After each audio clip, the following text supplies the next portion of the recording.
औज़ुबिल्लाहिमिनश्शैतानिर्रजीम बिस्मिल्लाहिर्रहमानिर्रहीम। Class 11th student subject physics. आज का हमारा जो है लास्ट लेक्चर जो काइनेमेटिक्स का है वह है प्रोजेक्टाइल मोशन। प्रोजेक्टाइल मोशन को हम टू डायमेंशनल मोशन भी कह सकते हैं। जैसे हमने कोई ऑब्जेक्ट को यहाँ से प्रोजेक्ट किया, यहाँ से फेंका, तो उसकी जो पाथ बनती है वो बनती है, अगर हम ए को स्टार्टिंग पॉइंट मानेंगे उसका, तो यहाँ से उसकी जो पाथ बनती है वो इस तरह की बनती है, ए टू बी। ये जो है ए से बी तक जो बात बनती है, ये उसकी जो है वो इसकी जो मोशन है, ये है उसकी मोशन, उस ऑब्जेक्ट की मोशन, वो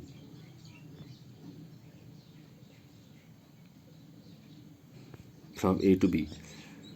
तो इस तरह से अगर हम कोई मकान की छत से कोई चीज़ गिरा देंगे तो उसकी भी वो भी एक एग्जांपल होगी प्रोजेक्टाइल मोशन की। और अगर हम जहाँ से कोई चीज़ फेंक देंगे नीचे ज़मीन की तरफ, तो उसकी भी वो भी एक एग्जांपल होगी प्रोजेक्टाइल मोशन की। तो यहाँ से बच्चों आप देख लीजिए, यहाँ से हमने कोई चीज़ को, किसी चीज़ को यहाँ से प्रोजेक्ट किया, फेंक दिया, और उसकी जो है स्टार्टिंग पोजीशन वो ए थी जहाँ से हमने उसको फेंक दिया, और उसका जो है यहाँ बी पर वो गिर गया। तो इसमें मान लीजिए ये इसकी एक पोजीशन थी, ये इसकी दूसरी पोजीशन थी, ये तीसरी, और ये फाइनल पोजीशन है यहाँ। तो यहाँ से इसका जो है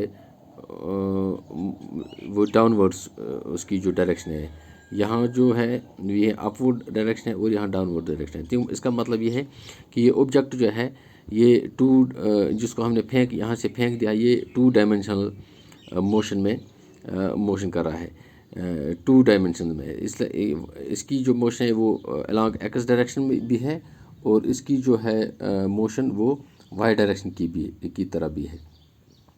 तो इस तरह से वो जब एक्स डायरेक्शन के अलॉन्ग जो इसकी डायरेक्शन है वो कांस्टेंट है, यानी कि एक्स डायरेक्शन में, एक्स एक्सिस डायरेक्शन में जो उसकी मोशन होगी उसमें कोई इसका ना सपोर्ट करने वाला है, ना कोई अपोजिशन करने वाला है, सिवाय एयर के। अगर एयर को छोड़ के इस एक्स एक्सिस डायरेक्शन में इसकी जो मोशन होगी, उसकी जो वेलोसिटी होगी, उसमें कोई चेंज नहीं होगी। तो एक्स डायरेक्शन में उसकी कोई चेंज नहीं होगी, यानी कि उसकी जो इनिशियल वेलोसिटी होगी वही उसकी फाइनल वेलोसिटी होगी। इसका यानी कि इनिशियल वेलोसिटी जो इसकी है वो वही उसकी फाइनल वेलोसिटी भी है, और उसमें चेंज इन वेलोसिटी नहीं है। तो इस तरह से acceleration along the x axis इसकी एक्स डायरेक्शन में उस ऑब्जेक्ट की ज़ीरो है, उस ऑब्जेक्ट की ज़ीरो है। और अगर हम मान लेंगे ये हमने यहाँ से इसको ऑब्जेक्ट को, ये इसकी इनिशियल वेलोसिटी है, ये यू, और इसके चूँकि ऑब्जेक्ट जो है वो टू डायमेंशनल मोशन में है, उसकी डायरेक्शन वाई एक्सिस की तरफ भी है, मोशन में है, और एक्स एक्सिस की तरफ है। तो इस तरह से इस इनिशियल वेलोसिटी यू की है, इसके दो कंपोनेंट्स बनेंगे। एक्स डायरेक्शन में अगर हम यहाँ थीटा ये एंगल मान लेंगे, तो एक्स डायरेक्शन में उसका जो कंपोनेंट होगा वो होगा एक्स डायरेक्शन में वो होगा यू कॉस थीटा, और वाई डायरेक्शन में उसका होगा यू साइन थीटा। इस तरह एक्स के लिए, एक्स डायरेक्शन में हमने क्या देखा, एक्स डायरेक्शन में हमने देखा कि उसका जो यू का जो एक्स डायरेक्शन में कंपोनेंट है वो है यू कॉस थीटा, जबकि उसका एक्स एक्सिस के साथ थीटा एंगल बनता है। और इसकी जो फाइनल वेलोसिटी है अलॉन्ग एक्स डायरेक्शन वो वही उसकी इनिशियल जो है इनिशियल वेलोसिटी जो है वही उसकी फाइनल वेलोसिटी है, यानी कि चेंज इन वेलोसिटी नहीं है। जब चेंज इन वेलोसिटी नहीं है तो उसकी जो एक्स डायरेक्शन में एक्सेलरेशन है वो ज़ीरो है। अब वाई की डायरेक्शन में उसकी जो मोशन हम देख लेंगे, वाई की डायरेक्शन में जब ये इसकी मोशन होगी तो वाई की डायरेक्शन में उसका जो कंपोनेंट बनता है वो यू साइन थीटा बनता है, क्योंकि इस डायरेक्शन एक्स डायरेक्शन के कंपोनेंट के इसके परपेंडिकुलर में है ये वाई डायरेक्शन। तो इस तरह से ये इसका यू वाई बनता है, यू साइन थीटा ये यू का कंपोनेंट है।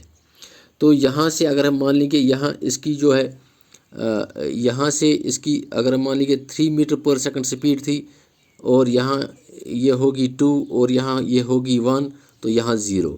इसका मतलब है इसका जो फाइनल वेलोसिटी यहाँ पे जहाँ से इसका फिर डाउनवर्ड्स मोशन शुरू होगा, वहाँ इसकी फाइनल वेलोसिटी जो है वो बनती है 0, यानी कि अलोंग वाई डायरेक्शन उसकी जो final velocity at maximum height जो है वो 0 है। और कंपोनेंट जो है इसका इनिशियल वेलोसिटी का जो कंपोनेंट वो है you Y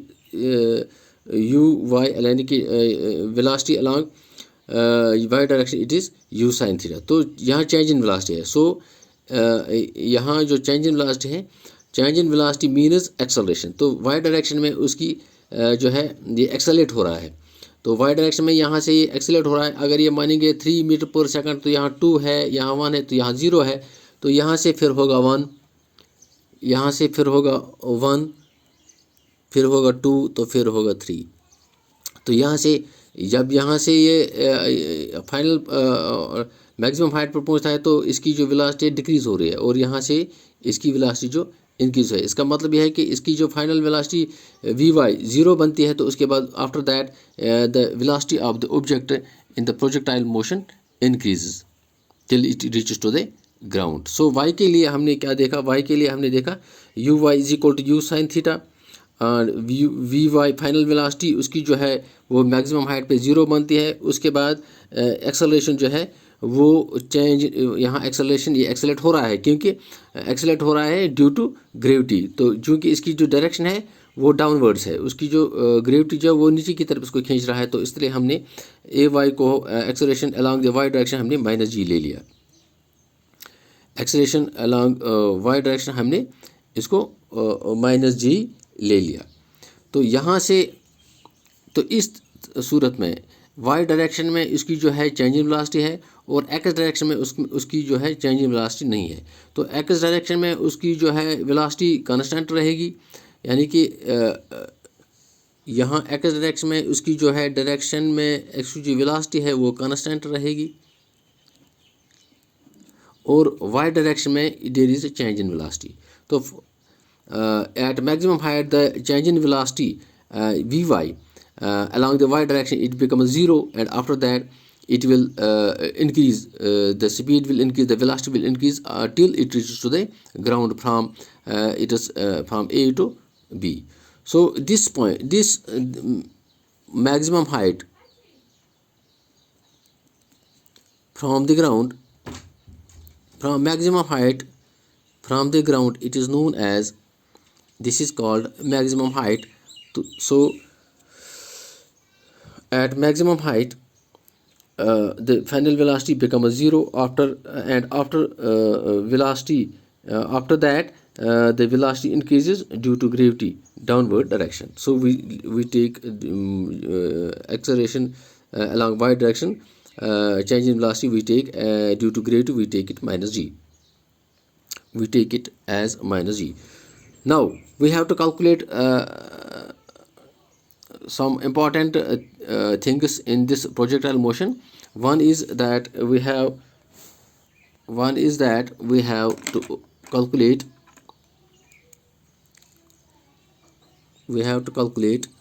time of flight, time of flight, इसको हम t से रिप्रेजेंट करते हैं। दूसरा जो है वो है मैक्सिमम हाइट,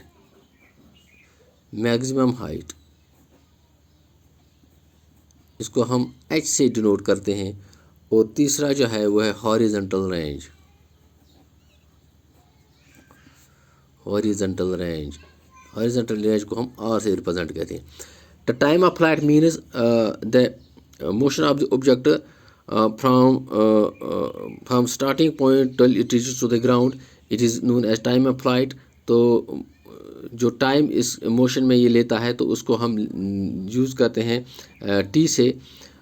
तो यहाँ जो इसका मैक्सिमम हाइट जो है वो है ग्राउंड से लेके उसका जो टॉप मोस्ट जहाँ से इसका जो velocity along the ground increase हो रही है उस पॉइंट से वी वाई इज इक्वल 0 से, यानी कि जब वाई डायरेक्शन में उसकी जो फाइनल वेलोसिटी 0 बनती है, उस पॉइंट और ग्राउंड के दरमियान का जो फासला है उसको हम मैक्सिमम हाइट का नाम देते हैं और उसको हम h से रिप्रेजेंट करते हैं। तो हॉरिजॉन्टल रेंज है ए पोजीशन से, ए पॉइंट से बी तक जो डिस्टेंस बनती है, तो इसी को हम बोलते हैं दिस इज़ रेंज, और उसको हम r से रिप्रेजेंट करते हैं। This is all today students. Next video में हम इसकी और कैलकुलेशन करेंगे। Note this. थैंक्स।